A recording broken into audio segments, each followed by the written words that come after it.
چنانچہ اسی کانٹیکسٹ میں امام کائنات سید الاولین والآخرین شفیع المذنبین رحمت للعالمین سیدنا و مولانا امام اعظم محمد رسول اللہ صلی اللہ علیہ وآلہ وسلم کی متفق علیہ حدیث ہے صحیح بخاری اور صحیح مسلم میں. صحیح بخاری میں انٹرنیشنل نمبر کے مطابق 3207، صحیح مسلم میں 416، اور راوی ہیں انس ابن مالک رضی اللہ تعالی عنہ. وہ مالک بن سعسع ایک اور صحابی ان سے روایت کرتے ہیں کہ آپ صلی اللہ علیہ وسلم نے فرمایا میں خانہ کعبہ کے پاس لیٹا ہوا تھا بین النائم والیقظان، نیند اور بیداری کی درمیانی کیفیت میں تھا، جس کو ہم اپنے پنجابی لنگوسٹک میں کہتے ہیں جاگو میٹی، یعنی نہ مکمل طور پر سویا ہوا نہ مکمل طور پر جاگتا ہوا، ایک درمیان کی کنڈیشن میں تھا. اتنے میں نے سنا دو بندوں کو جو فرشتے تھے انسانی شکل میں آئے. بخاری میں 349 اور صحیح مسلم میں 415 ہے کہ ان میں سے ایک جبرائیل علیہ السلام بھی تھے. وہ کہنے لگے ہم دونوں کے درمیان یہ تیسرے ہیں، یعنی محمد صلی اللہ علیہ وسلم. پھر صحیح مسلم 416 نمبر حدیث کے الفاظ ہیں فَأُوتِيتُ فَانْطُلِقَ بِي، پھر وہ میرے پاس آئے اور مجھے اپنے ساتھ لے گئے. اب ظاہر ہے کہ یہ فزیکل ساتھ لے کے جانا ہے، ورنہ تو آپ فرماتے صلی اللہ علیہ وسلم کہ میرا پھر آگے سے خواب شروع ہو گیا. فرمایا مجھے ساتھ لے گئے. اچھا وہی حدیث بخاری اور مسلم کی پھر آگے چلتی ہے. فرشتے مجھ کو لے گئے، پھر میرے پاس ایک سونے کا تشت لایا گیا جس میں زمزم کا پانی تھا. بخاری 349، مسلم 416. جبرائیل علیہ السلام نے میرا سینہ چاک کیا، پھر اسے آب زمزم سے دھویا، پھر سونے کا تشت لائے جو حکمت اور ایمان سے بھرا ہوا تھا، اسے میرے سینے میں ڈال دیا اور پھر میرے سینے کو جوڑ دیا. اب آپ اندازہ کریں کہ وہ تشت ایمان و حکمت کا آیا، سونے کا. ایمان و حکمت بھرے گئے آپ صلی اللہ علیہ وسلم کے سینہ مبارک میں، اور جو آپ صلی اللہ علیہ وسلم کا دل مبارک دھویا گیا سونے کے تشت میں، پانی جو ہے وہ جنت سے نہیں آیا، وہ زمزم ہی تھا. اس سے آپ اندازہ لگائیں اس زمزم کی فضیلت کا. زمزم سے دھویا گیا، یہ بڑی امپورٹنٹ بات ہے، پوائنٹ ٹو بی نوٹ. تو یہ واقعہ ہے جسے ہم شق الصدر کا واقعہ کہتے ہیں، آپ صلی اللہ علیہ وسلم کے سینہ مبارک کے چاک ہونے کا واقعہ. اور یہ واقعات آپ صلی اللہ علیہ وسلم کے ساتھ نمبر آف ٹائمز ہوئے. بعض کہتے ہیں 3 دفعہ، بعض کہتے ہیں 4 دفعہ. بہرحال مجھے جو صحیح الاسناد احادیث میں 2 واقعات تو بالکل پیٹ ملے. ایک تو یہ شب معراج والا، اور ایک آپ صلی اللہ علیہ وسلم کے ساتھ بچپن میں بھی یہ واقعہ ہوا 8 سے 10 سال کی عمر میں، جب آپ صلی اللہ علیہ وسلم تربیت کے لیے سیدہ حلیمہ سعدیہ رضی اللہ تعالی عنہا کے پاس تھے. صرف دودھ پینے کے لیے نہیں، بلکہ اس وقت رواج تھا کہ شستہ عربی سیکھنے کے لیے بچوں کو بچپن کے 10-12 سال جو ہے وہ قبائلی علاقوں میں بھیجا جاتا تھا تاکہ وہاں سے شستہ عربی ایٹیکیٹ سیکھ کر آئیں. تو آپ صلی اللہ علیہ وسلم کو بھی وہاں پر بھیجا گیا بچپن میں. 8 سے 10 سال کی عمر تھی. اور یہ واقعہ ہے صحیح مسلم 413 نمبر حدیث انٹرنیشنل نمبر کے مطابق کہ آپ صلی اللہ علیہ وسلم کے ساتھ آپ کے بہن بھائی بھی تھے دودھ کے رشتے سے.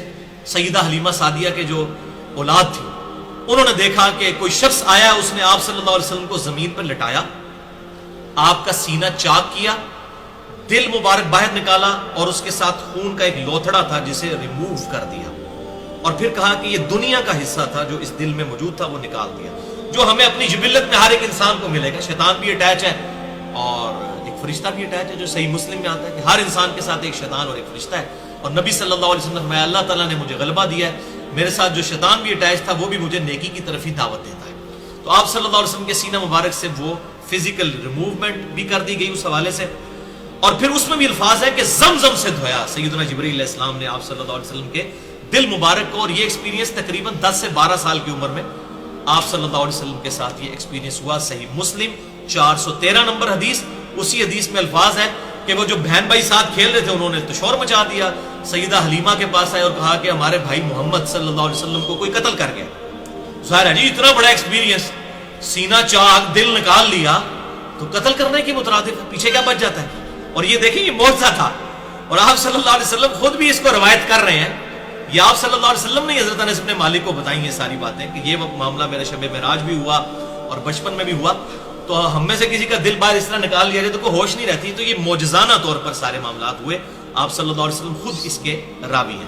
تو اسی حدیث میں الفاظ ہیں کہ سیدہ حلیمہ سعدیہ دوڑتی ہوئی آئیں، نبی صلی اللہ علیہ وسلم کا چہرہ مبارک فک ہو چکا تھا، اور حضرت انس ابن مالک کہتے ہیں کہ میں نے اپنی آنکھوں سے، صحیح مسلم 413 نمبر حدیث، آپ صلی اللہ علیہ وسلم کے سینہ مبارک پر، پورے سینہ مبارک پہ سلائی کے نشان بھی دیکھے ہیں، جس سے جبریل نے وہ سینہ سیا تھا۔ تو سلائی کے نشان اسی وقت ہوں گے جب فزیکلی اس کو ریموو کیا جائے، یہ کوئی روحانی آپریشن نہیں تھا جو ادھر اکثر لوگ کہتے ہیں جنات روحانی آپریشن کر، میں ان کو پھر پھکی دیتا ہوں کہ جنات نے کبھی خطرہ تو نہیں کیا، کیونکہ خطرہ سامنے نظر آ جاتا ہے نا، روحانی آپریشن تو کیسے نظر آئے، خطرہ کوئی کر کے دسے نا، پھر اسی مننا کہ ہاں جی جنات کر گئے نے خطرہ، یا کوئی بزرگ کر گئے روحانی آپریشن۔ تو یہ فزیکلی آپ صلی اللہ علیہ وسلم کے سینہ مبارک کے اوپر یہ نشان موجود تھے۔ اس سے یہ بات پتہ چلی کہ آپ صلی اللہ علیہ وسلم کے ساتھ بچپن ہی سے بڑے ایکسٹرا آرڈنری ایکسپیرینسز ہو رہے تھے۔ ایک وہ ابو طالب کا جو واقعہ ملتا ہے کہ وہ تجارت کے سفر کے دوران، وہ تو صحیح سند سے ثابت نہیں ہے، لیکن ایک اور واقعہ ملتا ہے صحیح مسلم میں انٹرنیشنل نمبر کے مطابق 5939 کہ آپ صلی اللہ علیہ وسلم فرماتے ہیں کہ میں اس پتھر کو آج بھی پہچانتا ہوں جو میری بعثت سے پہلے بھی مجھے سلام کیا کرتا تھا۔ اب اندازہ کریں آپ، ایک شخص جو نبی ابھی بن کر مبعوث نہیں ہوا اور اس کے ساتھ فزیکلی ایک پتھر کلام کر رہا ہے، تو بہت ایکسٹراڈنری ایک جو ہے وہ ایکسپیرینس ہے۔ تو آپ صلی اللہ علیہ وسلم کو بچپن ہی سے اس قسم کے ایکسپیرینسز کا سامنا کرنا پڑ رہا تھا، کیونکہ بچپن ہی سے نبی جو ہے وہ اللہ کی حفاظت میں ہوتا ہے، اور پیغمبر جو ہے وہ بچپن سے ہی پیغمبر ہوتا ہے۔ یہ بھی بات یاد رکھیے گا، مبعوث بے شک بعد میں ہو، لیکن وہ اللہ تعالیٰ کی خاص حفاظت کے اندر ہوتا ہے جو پیغمبر ہے بچپن سے۔ اچھا، اب اسی طرف واپس آئیں، صحیح مسلم 411 نمبر حدیث، وہی واقعہ معراج۔ پھر میرے سامنے ایک براق لایا گیا، اور وہ ایک ایسا جانور تھا جو سفید رنگ کا تھا، گدھے سے اونچا اور خچر سے چھوٹا، اور اس کی رفتار کا یہ حال تھا کہ اس کا سم وہاں پڑتا تھا جہاں اس کی نگاہ، یعنی اتنا تیز تھا کہ جہاں نگاہ، حد نگاہ پہ اس کا پہلا قدم جا کے پڑتا تھا، اتنی سپیڈ والا تھا۔ تو آج سائنس ہمیں بتا رہی ہے نا، روشنی کی رفتار جو ہے وہ کتنی ہے، 3 لاکھ کلومیٹر ایک سیکنڈ میں، 1,86,000 میل فی سیکنڈ۔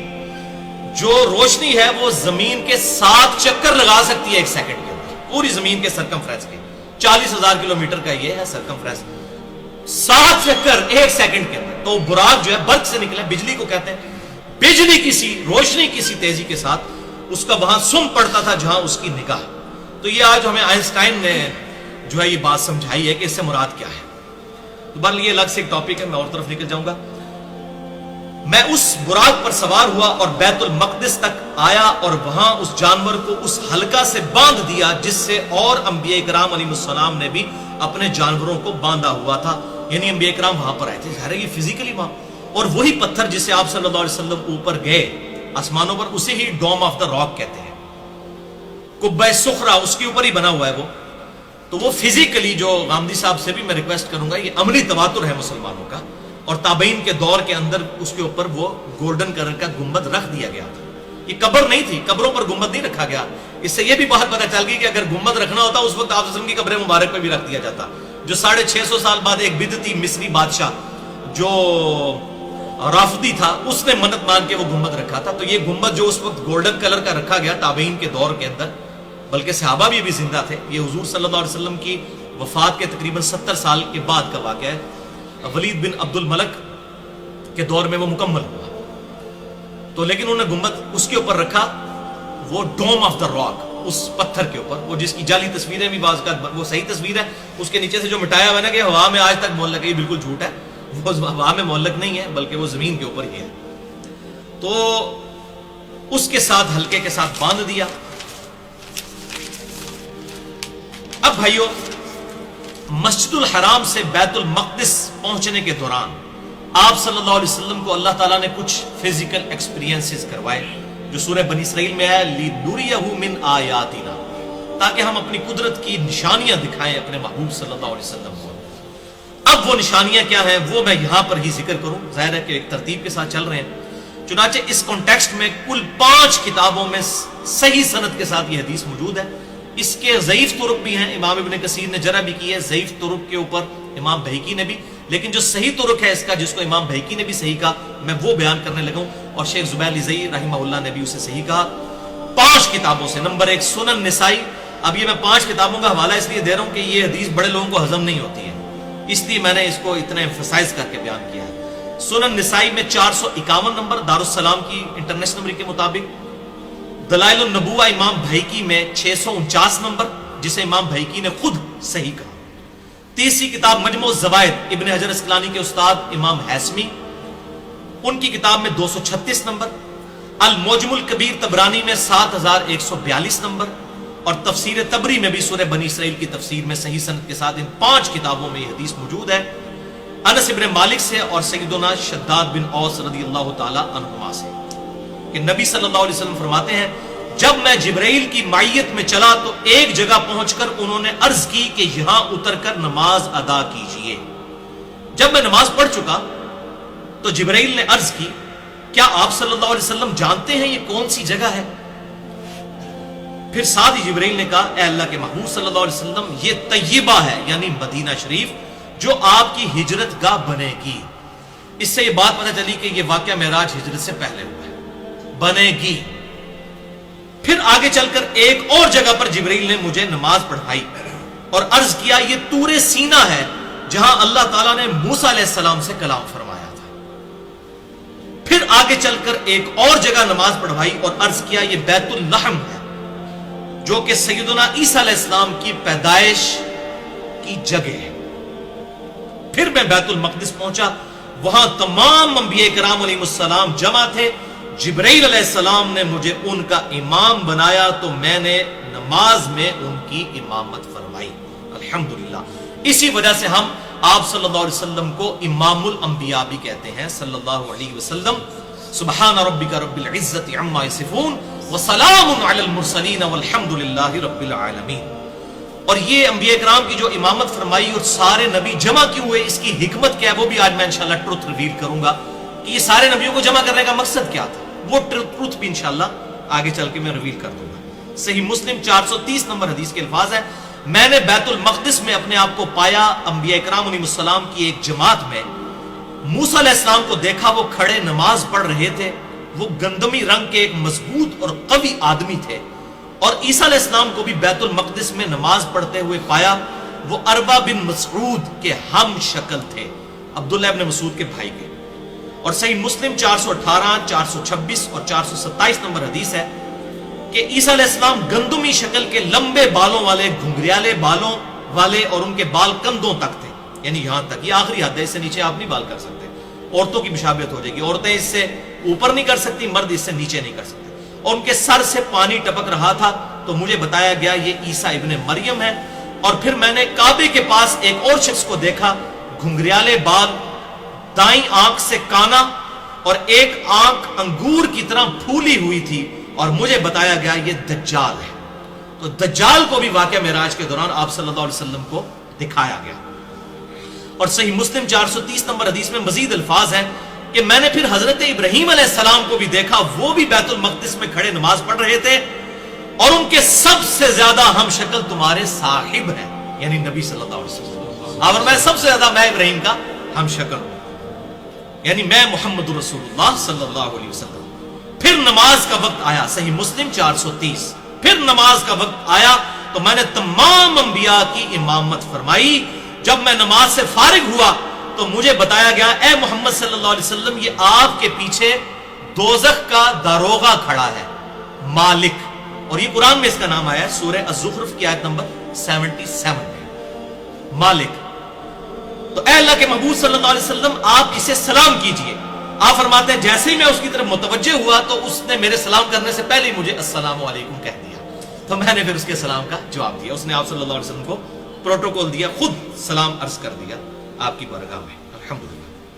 السلام علیکم ایھا النبی ورحمۃ اللہ وبرکاتہ۔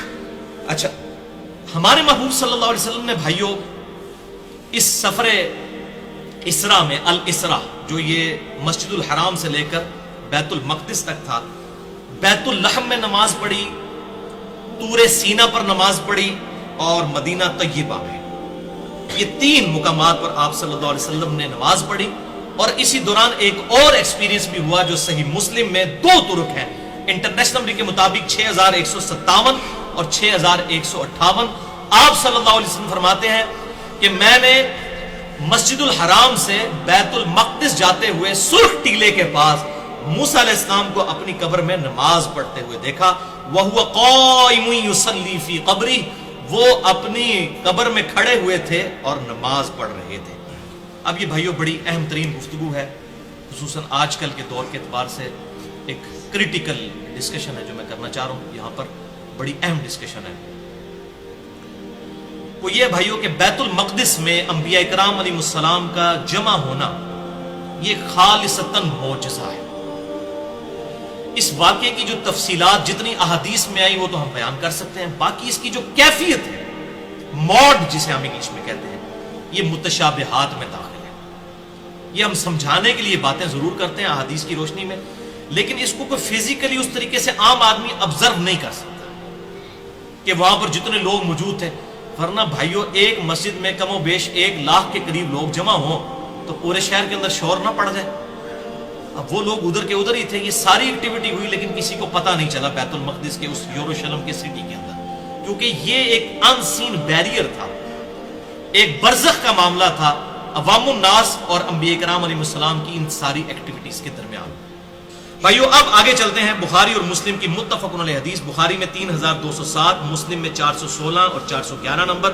آپ صلی اللہ علیہ وسلم فرماتے ہیں کہ بیت المقدس سے میں پھر دوبارہ براق پر سوار ہوا جس کا قدم حد نگاہ تک پڑتا تھا. پھر مجھے جبرائیل علیہ السلام اپنے ساتھ لے کر چلے یہاں تک کہ ہم آسمان دنیا تک پہنچ گئے. یہ فزیکل ایکسپیرینس ہے. اب یہ اس کو المعراج کہہ رہے ہیں. وہ الاسرا تھا، مسجد الحرام سے بیت المقدس تک الاسرا زمینی سفر، اب یہ ہے آسمانی سفر المعراج. چونکہ یہ زیادہ کریٹیکل ہے اسی وجہ سے واقعہ معراج مشہور ہو گیا، ورنہ یہ ہے واقعہ الاسرا والمعراج. چونکہ یہ بہت کریٹیکل سفر ہے. اب اللہ تعالیٰ مزید اپنی قدرت کی نشانیاں آپ صلی اللہ علیہ وسلم کو اس حوالے سے دکھائے گا. یہ حدیث آگے چلتی ہے کہ جبرائیل علیہ السلام کے ساتھ ہم آسمان دنیا پر پہنچ گئے. جبرائیل علیہ السلام نے دروازہ کھولنے کے لیے کہا تو فرشتے نے پوچھا آپ کون ہیں؟ جبرائیل علیہ السلام نے کہا کہ میں جبرائیل ہوں. پھر اس نے جبرائیل علیہ السلام سے پوچھا کہ آپ کے ساتھ کون ہے؟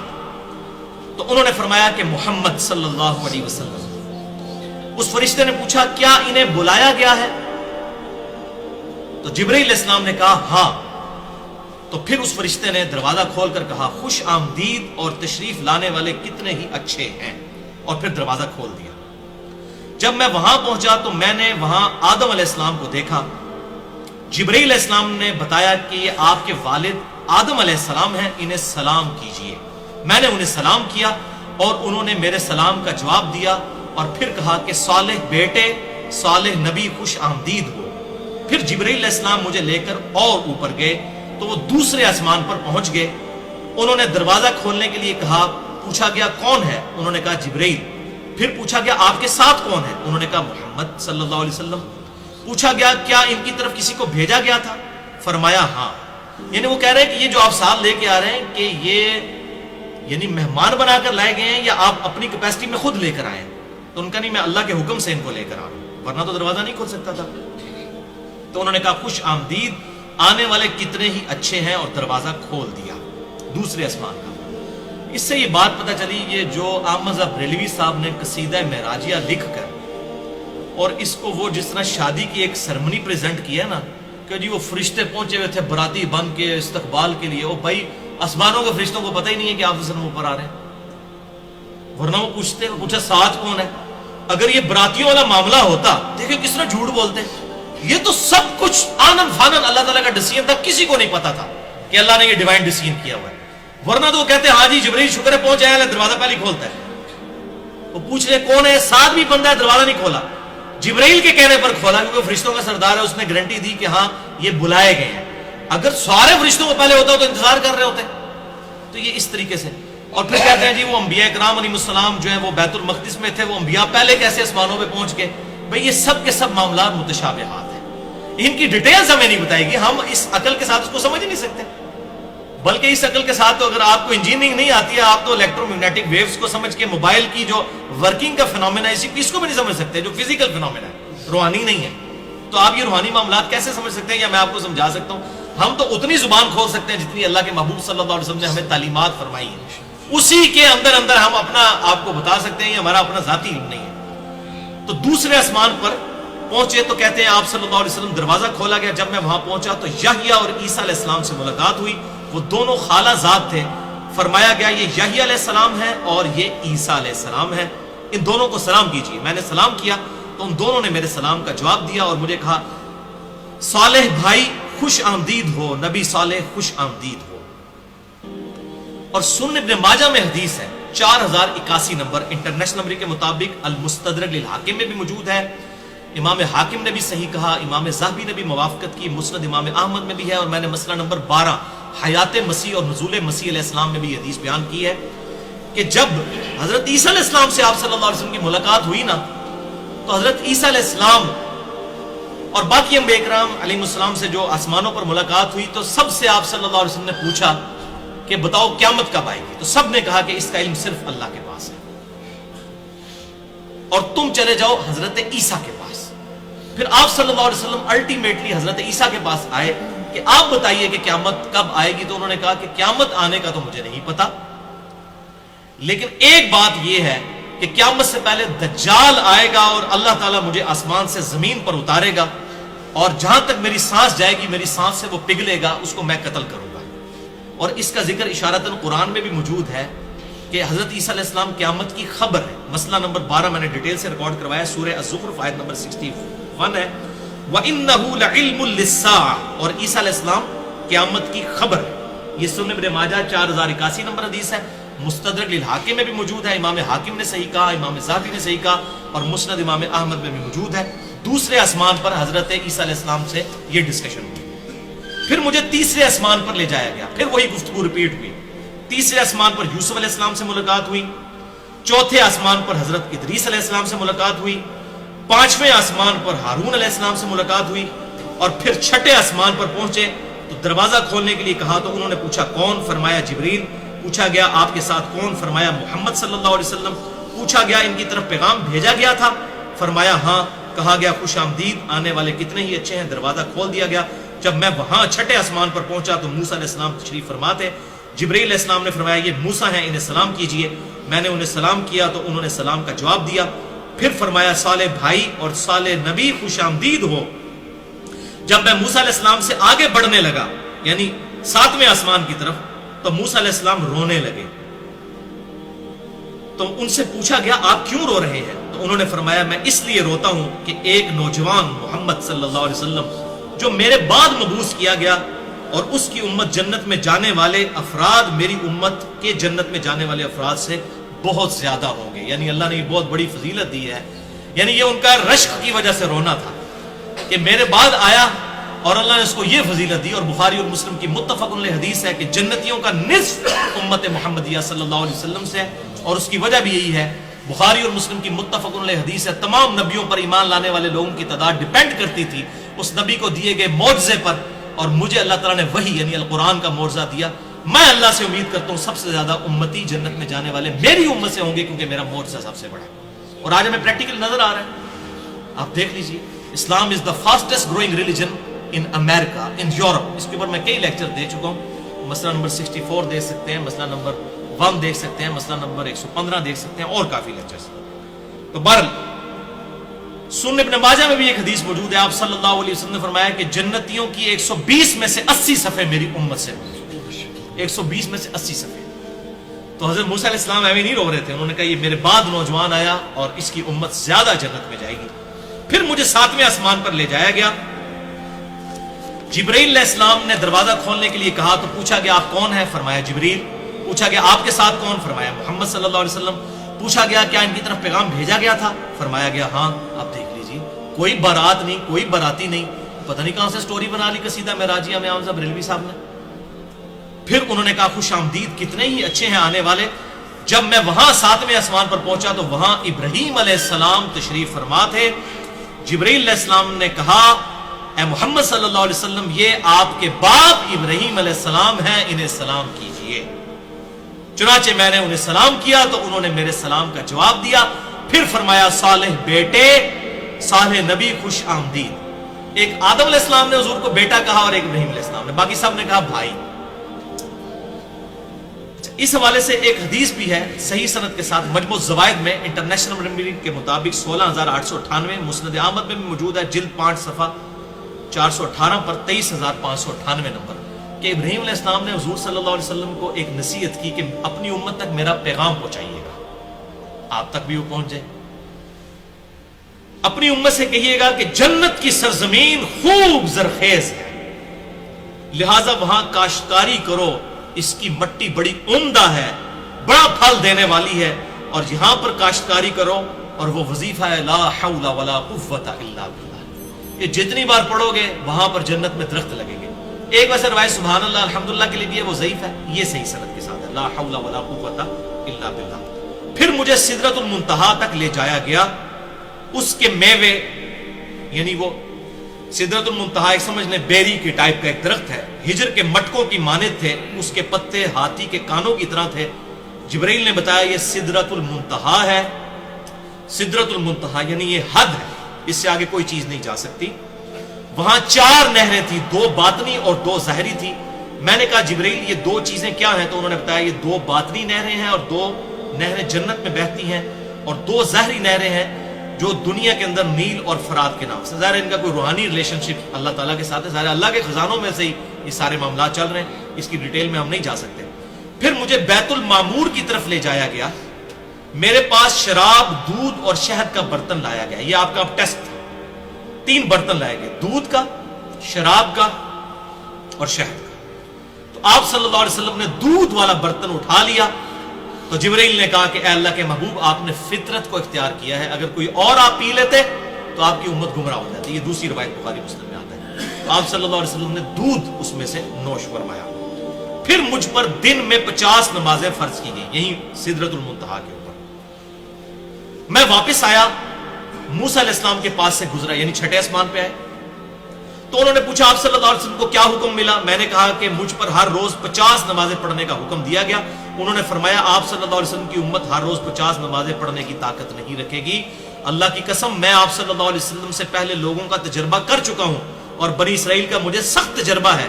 آپ اپنے رب کے حضور دوبارہ جائیں اور اپنی امت کے لیے تخفیف کی درخواست کریں، 50 نمازیں بہت زیادہ ہیں۔ میں دوبارہ گیا تو مجھ سے 10 کم کر دی گئی۔ پھر میں موسیٰ علیہ السلام کے پاس آیا، پھر انہوں نے وہی بات کی۔ پھر میں خدا کے پاس گیا، یعنی وہ جہاں پر سدرۃ المنتہا پر جہاں پر اللہ تعالیٰ اپنی شان کے لائق وہی فرما رہا تھا، 10 نمازوں کی تخفیف کر دی گئی۔ میں موسیٰ علیہ السلام کے پاس واپس آیا، پھر انہوں نے وہی بات کی، پھر میں اللہ کے حضور حاضر ہوا، پھر 10 نمازیں کم کر دی گئیں، پھر یہ بار بار 10 کرتے اینڈ پہ 10 رہ گئی۔ پھر موسیٰ علیہ السلام کے پاس آیا تو انہوں نے کہا ایک بار اور جائیے، تو وہ نمازیں 5 کر دی گئیں۔ میں موسیٰ علیہ السلام کے پاس آیا تو انہوں نے پوچھا آپ کو کیا حکم دیا گیا؟ انہوں نے کہا 5 ہر روز پڑھنے کا حکم دیا گیا ہے۔ موسیٰ علیہ السلام نے کہا کہ آپ صلی اللہ علیہ وسلم کی امت ہر روز 5 نمازیں پڑھنے کی طاقت نہیں رکھے گی، کیونکہ میں آپ سے پہلے لوگوں کا تجربہ کر چکا ہوں۔ ایسے بڑا ایکسپرٹ اوپینین تھا، اور ایک پھیرا اور لگ جاتا ہے، ساری نمازیں معاملہ والا جو ہے وہ ہو جاتا ہے ایسا۔ تو انہوں نے کہا کہ یہ 5 بھی نہیں پڑے گی، مجھے سخت تجربہ ہے بنی اسرائیل کا، آپ اپنے رب کے پاس پھر جائیں اور اپنی امت کے لیے تخفیف کی درخواست کریں۔ آپ صلی اللہ علیہ وسلم نے فرمایا کہ میں اپنے رب سے اتنی دفعہ تخفیف لے چکا ہوں کہ اب مجھے سوال کرتے ہوئے حیا آتی ہے، لیکن امت بے شرم ہے، 5 نہیں پڑتی۔ نبی کو حیا آئی ہے لیکن امت کو حیا نہیں ہے۔ اب میں راضی ہوں، سر تسلیم خم کرتا ہوں۔ فرمایا جب میں وہاں سے چلا تو آواز دینے والے نے آواز دی، میں نے 5 نمازوں کا فریضہ جاری کر دیا اور اپنے بندوں پر تخفیف فرما دی۔ جبکہ صحیح مسلم میں آگے الفاظ ہیں 411 نمبر، یہی اسی حدیث کے کانٹیکسٹ میں، کہ 7ویں آسمان پر ابراہیم علیہ السلام سے ملاقات ہوئی تو آپ بیت المعمور سے ٹیگ لگائے ہوئے تھے۔ خانہ کعبہ شریف کے ایگزیکٹ اوپر 7ویں آسمان پہ ایک اور بیت اللہ ہے جسے بیت المعمور کہتے ہیں، وہ فرشتوں کی طواف کی جگہ ہے۔ تو حضرت ابراہیم علیہ السلام اس سے ٹیگ لگائے ہوئے تھے، وہاں ہر روز 70,000 فرشتے داخل ہوتے ہیں اور دوبارہ ان کی باری نہیں آتی، اتنے فرشتے ہیں۔ ایک بار جس کو طواف کا موقع ملے دوبارہ اس کی باری نہیں آئے گی قیامت تک، بیت المعمور کا طواف کرنے کی۔ اللہ۔ پھر مجھے سدرۃ المنتہا تک لے جایا گیا، اس کے پتے ہاتھی کے کانوں کی طرح تھے، جبکہ اس کا پھل مٹکوں کی طرح تھا، بڑا بڑا، یعنی کہ بیر کی طرح۔ جب اس کو اللہ کے حکم سے جس چیز نے ڈھانپنا تھا ڈھانپ لیا تو اس کی حالت ہی بدل گئی، اس بیری کے درخت کی، یعنی اللہ تعالیٰ کی خاص تجلی اس پر آئی۔ اللہ کی مخلوق میں سے اس کے حسن کی کوئی تعریف نہیں کر سکتا جو اس وقت اللہ تعالیٰ کی تجلیات کی وجہ سے سدرۃ المنتہا کے اوپر اس بیری کے درخت کی کنڈیشن تھی، چنانچہ اس وقت اللہ تعالیٰ نے وحی فرمائی، یعنی سدرۃ المنتہا پر وحی فرمائی جو وحی کرنی تھی۔ یہ سدرۃ المنتہا ہی اینڈ ہے، اور دن رات مجھ پہ 50 نمازیں فرض کر دی گئی۔ تو یہ سدرۃ المنتہا پہ فرض ہوئی ہیں۔ آپ صلی اللہ علیہ وسلم بار بار سدرۃ المنتہا پر جاتے تھے اور واپس آتے تھے۔ منتہا کا مطلب ہی دی اینڈ ہے، انتہا اردو میں بھی ہم لفظ استعمال کرتے ہیں۔ پھر میں یہ حکم لے کر موسیٰ علیہ السلام کے پاس آیا، پھر اس حدیث 411 صحیح مسلم میں وہی الفاظ ہیں، پھر واپس گیا اینڈ پہ۔ میں اپنے رب اور موسیٰ کے درمیان آتا جاتا رہا، حتیٰ کہ اللہ نے فرمایا محمد ہر روز 5 نمازیں ہیں اور ہر نماز کے لیے 10 گنا اجر ہے، اس طرح یہ 50 نمازیں ہو گئی، کیونکہ وہ سورہ الانعام میں بھی آیا نا کہ ایک نیکی 10 کے برابر ہے۔ اور دوسرے الفاظ بخاری مسلم میں آتے ہیں کہ ہمارا حکم بھی نہیں بدلا، ہم نے 50 کی 50 ہی رہنے دی ہے، 5 کر کے بھی اس کو 10 سے ملٹیپلائی کر دیا، حتیٰ کہ اللہ تعالیٰ نے فرمایا کہ محمد صلی اللہ علیہ وسلم ہر روز یہ 5 نمازیں ہیں اور ہر نماز کے لیے 10 گنا اجر ہے، اس طرح یہ 50 نمازیں ہوئیں۔ جو شخص کسی نیکی کا ارادہ کرے اور اس نیکی کو نہ کر سکے تو میں اس کے لیے ایک نیکی پھر بھی لکھ دوں گا، اور اگر وہ نیکی کو کر لے تو 10 نیکیاں لکھوں گا، اور جو شخص برائی کا ارادہ کرتا ہے لیکن وہ اسے نہیں کرتا تو میں اس کے لیے کچھ بھی نہیں لکھتا، اگر اس کا ارتکاب کرے گا تو صرف ایک ہی برائی لکھی جاتی ہے۔ آپ صلی اللہ علیہ وسلم فرماتے ہیں میں نیچے آیا حتیٰ کہ موسیٰ علیہ السلام کے پاس آ کر میں نے انہیں بتایا، لیکن انہوں نے پھر بھی یہی فرمایا کہ اپنے رب کے پاس جائیں اور اسے تخفیف کی درخواست کریں، یعنی 5 بھی کٹاؤ۔ تو رسول اللہ صلی اللہ علیہ وسلم نے فرمایا میں نے کہا کہ میں اتنی بار اپنے رب کے پاس گیا کہ لہٰذا اب مجھے جانے سے حیا آتی ہے، کاش امت بھی حیا کرے اور نمازوں میں استقامت جو ہے وہ اختیار کرے، آمین۔ اچھا، بخاری اور مسلم کی ایک اور طرق میں جو حضرت ابو ذر غفاری رضی اللہ تعالیٰ عنہ سے ہے، بخاری میں 349، مسلم میں 415، اس میں الفاظ ہیں کہ جب آسمان دنیا پر دروازہ کھولا گیا، آسمان دنیا کا پہلا جہاں پہ آدم علیہ السلام سے ملاقات ہوئی، تو ایک شخص جس کے دائیں اور بائیں جانب کچھ لوگ تھے وہ میں نے دیکھا، جب وہ اپنے دائیں طرف دیکھتا تھا تو مسکرا دیتا تھا اور جب بائیں طرف دیکھتا تھا تو رونا شروع کر دیتا تھا۔ اور اس شخص نے کہا خوش آمدید نبی صالح اور بیٹے صالح۔ میں نے جبریل سے پوچھا یہ کون ہے؟ تو انہوں نے بتایا کہ یہ آدم علیہ السلام ہیں، ان کے دائیں اور بائیں جانب جو گروہ ہیں یہ ان کی اولادوں کی روحیں ہیں۔ جب وہ دائیں طرف یعنی جنتیوں کے گروہ کو دیکھتے ہیں تو خوش ہوتے ہیں، اور جب بائیں طرف دیکھتے ہیں جہنمیوں کو تو رونا شروع کر دیتے ہیں۔ اللہم اجرنا من النار، اللہم اجرنا من النار، اللہم اجرنا من النار، اللہم من احییتہ منا فاحیہ علی الاسلام ومن توفیتہ منا فتوفہ علی الایمان۔ پھر باقی انبیاء اکرام علیہ السلام سے ملاقات ہوئی، پھر مجھے اوپر لے جایا گیا حتیٰ کہ میں اس قدر بلند ہوا اور اس جگہ تک پہنچ گیا جہاں میں نے قلموں کے لکھنے کی آواز سنی۔ یعنی یہ جو لوح محفوظ پہ قلم اور فرشتے جو اللہ تعالیٰ کی، یہ ڈیٹیل قرآن حکیم میں بھی مختلف جگہوں پر آتی ہے، احادیث کے اندر بھی، کہ فرشتوں پر بھی احکامات جو ہیں سدرۃ المنتہا کے اوپر نازل ہوتے ہیں، پھر وہ اللہ تعالیٰ کے حکم سے لکھتے ہیں ان چیزوں کو جو انہوں نے آ کے دنیا میں ایکٹیویٹیز پرفارم کرنی ہوتی ہیں۔ اور پھر اللہ تعالیٰ نے میری امت پر 50 نمازیں فرض کر دیں اسی سدرۃ المنتہا پر۔ مجھے سدرۃ المنتہا تک لے جایا گیا، کئی رنگوں نے اسے ڈھانپ رکھا تھا، میں نہیں جانتا وہ کیا ہے۔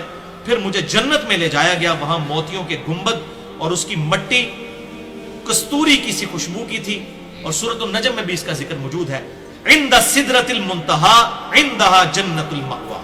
سدرۃ المنتہا کے ہی پیرلل جنت المأویٰ جنت ہے، یعنی یہ اینڈ ہے 7ویں آسمان کے اوپر سدرۃ المنتہا، بیری کا ایک درخت۔ ظاہر ہے یہ سمجھانے کے لیے، اور صحیح بخاری میں الفاظ ہیں 6581 اور 7517 نمبر حدیث میں کہ آپ صلی اللہ علیہ وسلم فرما رہے تھے میں جنت میں چل رہا تھا، ایک نہر دیکھی جس کے دونوں کناروں پر موتیوں کے گنبد تھے۔ جبریل سے میں نے پوچھا یہ کیا ہے؟ تو کہا گیا یہ حوض کوثر ہے جو اللہ تعالیٰ نے آپ صلی اللہ علیہ وسلم کو عطا فرمایا ہے۔ اس کی مٹی خوشبو مشک کی مانند تھی، مٹی کی خوشبو، الحمدللہ۔ اور جامعہ ترمذی میں 3147 نمبر حدیث ہے کہ آپ صلی اللہ علیہ وسلم فرماتے ہیں مجھے شب معراج اللہ نے جنت اور دوزخ اور آخرت کی ہر وہ چیز دکھا دی جس کا وعدہ کیا گیا۔ یعنی قرآن حکیم میں جو جو عذابات یا نعمتوں کا ذکر ہے نا، جو نہ کسی آنکھ نے دیکھی، نہ کسی کان نے سنی، نہ کسی دل پہ کھٹکا گزرا، وہ ساری چیزیں شب معراج مجھے دکھا دی گئی۔ جامعہ ترمذی 3147 انٹرنیشنل نمبر کے مطابق۔ اور مشکات المصابیح میں ایک حدیث ہے، یہ حدیث تو بیان کیے بغیر واقعہ معراج مکمل نہیں ہے نا، یہ آپ نے مجھے بتانا ہے کس کے بارے میں یہ حدیث ہے۔ مشکات المصابیح میں انٹرنیشنل نمبر کے مطابق 5149 شرح السنہ اور شعب الایمان امام بہقی کی کتاب کے کانٹیکسٹ میں انہوں نے وہ حدیث دی ہے کہ آپ صلی اللہ علیہ وسلم نے فرمایا کہ میں نے دوزخ میں شب معراج کچھ لوگوں کے ہونٹ دیکھے کہ آگ کی کینچیوں سے کاٹے جا رہے ہیں. بولے اعوذ باللہ تعالی. مجھے بتایا گیا یہ آپ کی امت کے خطباء ہے, تقریریں کرنے والے, یعنی آپ دوسرے معنوں میں جو میں کہتا ہوں علماء کرائم, علماء سو. ایک ہے علماء کرام عزت والے علماء, ایک ہے علماء کرائم, کرائم انگلش والا مجرم علماء. ان کے ہونٹ کاٹے جا رہے ہیں. اور 7 الفاظ بڑے خطرناک ہیں, اور اس میں الفاظ ہیں جبرائیل علیہ السلام نے عرض کی کہ یہ لوگوں کو تو نیکی کا حکم دیتے تھے اور خود عمل نہ کرتے تھے, کتاب اللہ پڑھتے تھے مگر کتاب اللہ پر عمل نہ کرتے تھے. سب سے پہلے مولوی نے پکڑا جا رہا ہے. یہ دیکھ لیں, یہ جو منظر ہے نا دوزخ کا منظر بھی جو آپ صلی اللہ علیہ وسلم کو دکھایا گیا تو وہاں بھی مولوی نظر آئے. علماء سو, علماء حقہ کی بات نہیں ہو رہی ہے, علماء حقہ کی بات نہیں ہو رہی ہے, بلکہ پنجابی والے علماء جو اسی کے قافیے پہ ان کی بات ہو رہی ہے. اچھا, سنن ابی داؤد میں ایک حدیث ہے 4878 غیبت والے چیپٹر میں, کتاب الادب چیپٹر کے اندر, کہ معراج میں میرا گزر ایسے لوگوں پر ہوا جن کے تانبے کے ناخن تھے جن سے وہ اپنے چہروں اور سینوں کو نوچ رہے تھے اور چھیل رہے تھے. میں نے پوچھا یہ لوگ کون ہیں, تو بتایا گیا یہ دنیا میں گوشت کھاتے تھے لوگوں کے اور ان کی عزت کے درپے رہتے تھے. یعنی تہمت لگانے والے اور غیبت کرنے والے. عزت کے درپے یہ ہے کہ خام خواہ تہمت لگانا, یعنی لوگ اس کو بڑا چھوٹا برا سمجھتے ہیں. کسی کے اوپر کو فتویٰ لگا دینا وہ سمجھتے ہیں خیر ہے. تو یہ بھی میرے خیال علماء کے بارے میں زیادہ تر ہوگا جن لوگوں نے جھوٹے الزامات جو ہے وہ اہل حق کے اوپر لگائے ہوئے ہیں. لہٰذا یہاں پر اب یہ دوزخ میں کیسے پہنچ گئے, علماء کو کیسے, بھی علماء تو دنیا میں موجود ہیں, ابھی تو جنت دوزخ کا فیصلہ ہونا ہے. آپ صلی اللہ علیہ وسلم کو پہلی دوزخ میں وہ دکھا دیے گئے. تو یہ بیسیکلی اینیمیشنز تھیں جو آپ صلی اللہ علیہ وسلم کو دکھائی گئی, جسے ہم کہتے ہیں اردو میں ممثل کر کے ٹائم میں سفر کر کے پہلے ہی آنے والا وقت دکھا دینا. یہ معجزہ تھا.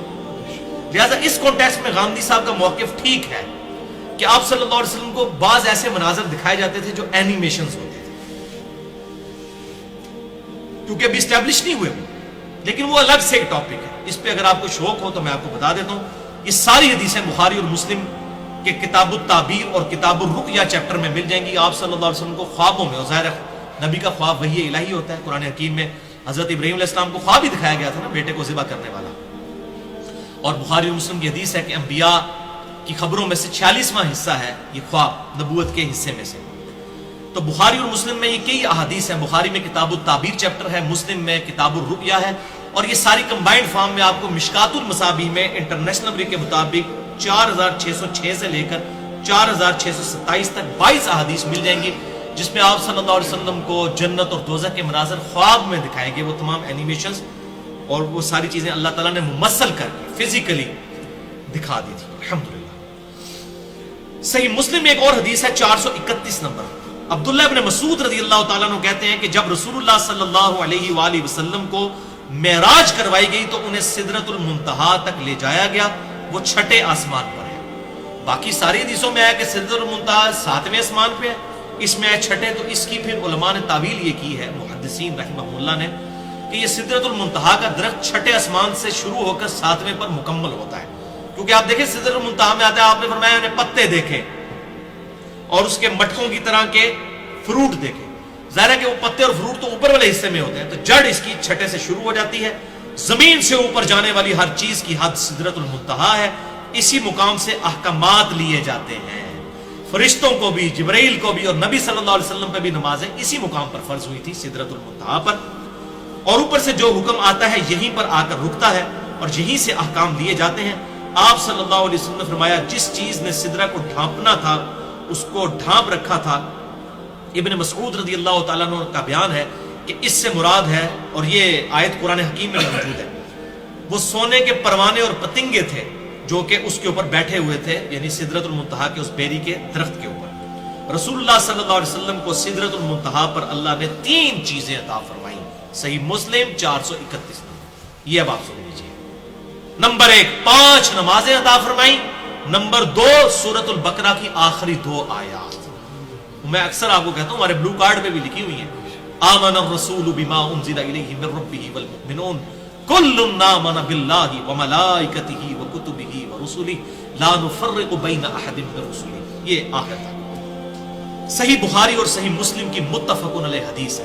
بخاری میں 3886، مسلم میں 428. جابر بن عبداللہ رضی اللہ تعالیٰ عنہ کہتے ہیں کہ آپ صلی اللہ علیہ وسلم نے فرمایا جب قریش مکہ نے مجھے معراج کے حوالے سے جھٹلا دیا، بہت بڑا دعویٰ تھا، 40 دن کا سفر اس زمانے میں، زمینی سفر آج بھی 2000 کلومیٹر اور ایریل ڈسٹنس ہوائی سفر 1200 کلومیٹر. ایک بندہ کہ میں رات کے حصے میں وہاں بھی گیا، وہاں سے آسمانوں پہ واپس بھی آ گیا. تو قریش مکہ نے مجھے جھٹلایا تو میں حتیم کعبہ میں کھڑا ہو گیا، وہ جو سائیڈ پہ چھوٹی سی دیوار ہے.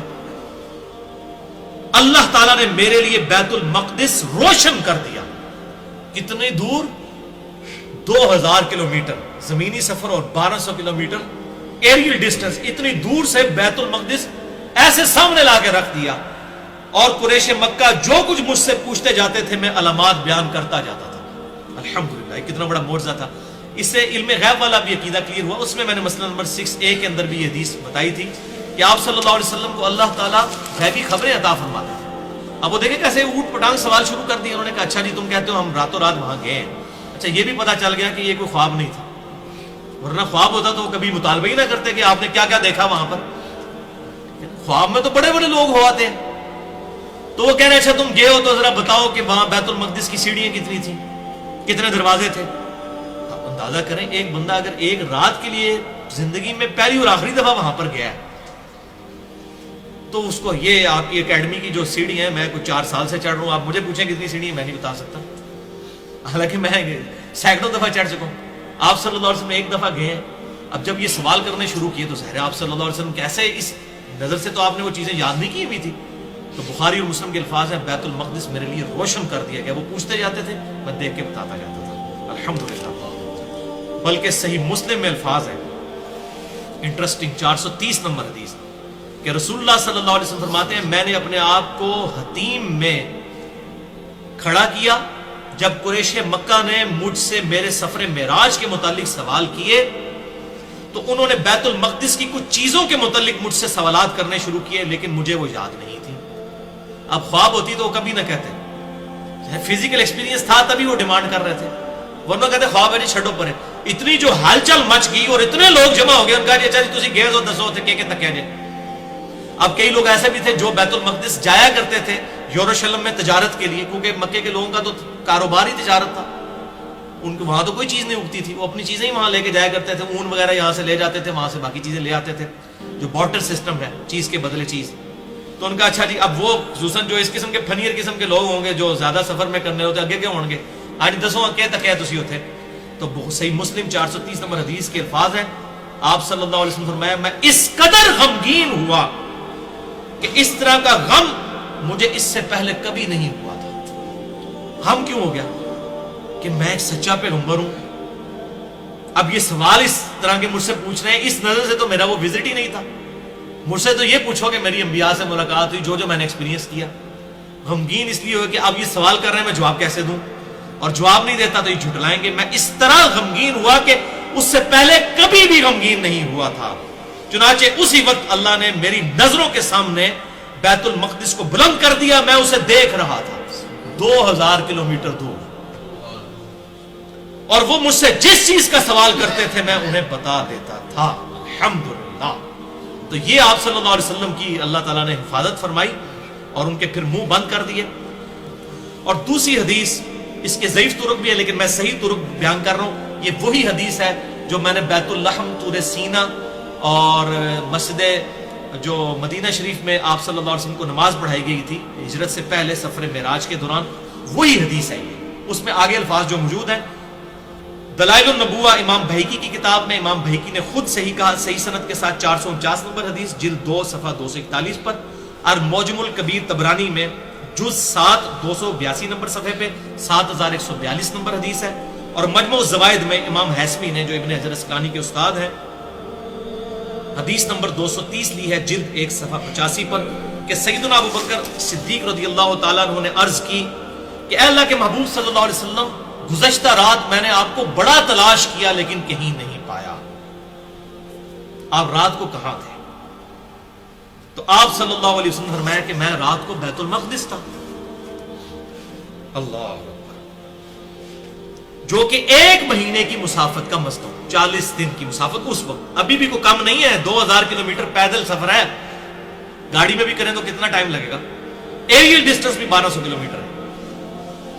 سیدنا ابوبکر نے عرض کیا اللہ کے محبوب صلی اللہ علیہ وسلم کچھ نشانیاں بیان کیجئے بیت المقدس کو۔ یہ اس لیے نہیں تھا کہ کوئی شک تھا، اپنا ایمان تازہ کرنے کے لیے، جیسے سورۃ البقرہ میں آتا ہے کہ اللہ تعالیٰ سے ابراہیم علیہ السلام نے عرض کیا اللہ تو مردوں کو زندہ کرے گا، اللہ تعالیٰ نے کہا تیرا یقین نہیں ہے کیا؟ یقین ہے لیکن دل کے اطمینان کے لیے، پھر کہا 4 پرندے پالو۔ ابراہیم علیہ السلام کے تو ایمان پہ کوئی شک نہیں کر سکتا، انہوں نے بھی حق الیقین تک پہنچنے کے لیے وہ فزیکل ڈیمانسٹریشن دیکھی۔ یہاں پہ بھی حضرت ابوبکر صدیق نے اپنے ایمان کو حق الیقین تک پہنچانے کے لیے سوال کیا، معاذ اللہ کسی نیگیٹو انٹینشن سے سوال نہیں تھا۔ یا رسول اللہ نشانیاں بیان کیجیے، تو آپ صلی اللہ علیہ وسلم کے سامنے بیت المقدس کو کر دیا گیا۔ حضرت ابوبکر نے پوچھا، اللہ تعالیٰ نے سامنے کر دیا بیت المقدس، ہاں جی پوچھ کے کچھ پوچھے گا، سب کچھ دسیا جائے گا۔ تو آپ صلی اللہ علیہ وسلم نے تمام نشانیاں بیان کی تو ابوبکر نے تصدیق کی اور کہا آپ سچے ہیں، لیکن یا رسول اللہ صلی اللہ علیہ وسلم کفار قریش جو ہیں وہ اس پہ باتیں بنائیں گے، آپ ان کو کیسے قائل کریں گے؟ میں تو تصدیق کرتا ہوں ان سارے کافروں نے تو بیت المقدس دیکھا بھی نہیں ہوا، میں نے تو دیکھا ہے، آپ تو بالکل صحیح کہہ رہے ہیں، تو ان کو کیسے منوائیں؟ یہ دوسرے معنوں میں اب ان کو کیا علمی پھکی دی جائے کہ ان کا ہاضمہ درست ہو جائے؟ اب آپ صلی اللہ علیہ وسلم نے کیا ارشاد فرمایا؟ ماشاء اللہ، آپ صلی اللہ علیہ وسلم نے فرمایا کہ ابو بکر جب یہ کافر تم سے پوچھے نا تو ان کو کہنا کہ تمہارا جو قافلہ ہے اس کو نبی صلی اللہ علیہ وسلم نے فلاں مقام پر راستے میں دیکھا تھا، یعنی قافلہ تجارت کے لیے گیا ہوا تھا اور وہ واپس آ رہا تھا، اور صرف دیکھا نہیں، آپ نے فرمایا کہ اس قافلے کا راستے میں ایک اونٹ بھی گم ہو گیا جو فلاں شخص نے ڈھونڈ کر لایا تھا، اس کا نام بھی بتا دیا، اور وہ قافلہ فلاں دن یہاں پہنچے گا۔ اب یہ ساری غیبی خبریں اللہ کے بتائے بغیر کوئی انسان نہیں بتا سکتا، اور یہاں پر بھی بات ختم نہیں، تمہارا وہ قافلہ فلاں دن یہاں پہنچے گا، اور جب وہ قافلہ یہاں پہنچے گا سب سے آگے وہ اونٹ ہوگا جس کی رنگ گندمی ہوگا اور اس کی پیٹھ پر 2 سیاہ بوریاں بھی لدی ہوئی ہوگی، یہ لیڈ کر رہا ہوگا اونٹ جو اس قافلے میں آگے ہوگا، اور فلاں دن کو پہنچے گا۔ چلو بندہ یہ کہہ سکتا ہے راستے میں تھا، نہیں، بالکل ٹائنیش ڈیٹیل تک۔ تو پھر اسی دن سب لوگ دوپہر کے وقت وہاں پر جمع ہوئے، اور پھر وہی کچھ ہوا جو آپ صلی اللہ علیہ وسلم نے فرمایا تھا، وہ قافلہ بھی آیا اور اس قافلے میں سب سے آگے وہ اونٹ تھا جس پر 2 سیاہ بوریاں لٹکی ہوئی تھی۔ الحمدللہ آپ صلی اللہ علیہ وسلم کو اللہ تعالیٰ نے یہ غیبی خبر دی، اور اس کے ذریعے آپ صلی اللہ علیہ وسلم کا یہ واقعہ معراج، الاسراء والمعراج کو کافروں کے سامنے الحمدللہ حجت بنایا گیا۔ دیدار الہی عز و جل کے حوالے سے ابھی ڈسکشن باقی ہے، وہ انشاءاللہ اگلی دفعہ تقریباً 1.25 گھنٹے کے اندر ہم کور کر لیں گے۔ وہ بڑی کریٹیکل گفتگو ہے، اس لیے میں نے اس کو اس سے الگ کیا، ورنہ اس میں 1-1.25 گھنٹہ اور لگ جاتا۔ اللہ تعالیٰ سے دعا ہے جو حق بات میں نے کہی اللہ تعالیٰ ہمارے دلوں میں راسخ فرمائے، اگر جذبات میں میرے منہ سے کوئی غلط بات نکل گئی تو اللہ تعالیٰ ہمارے دلوں سے محو کر دے، ہمیں کتاب و سنت کی تعلیمات پر عمل کر کے دوسرے بھائیوں تک پہنچانے کی توفیق عطا فرمائے۔ سبحانک اللہم و بحمدک، اشہد ان لا الہ الا انت، استغفرک و اتوب الیک، وما علینا الا البلاغ المبین۔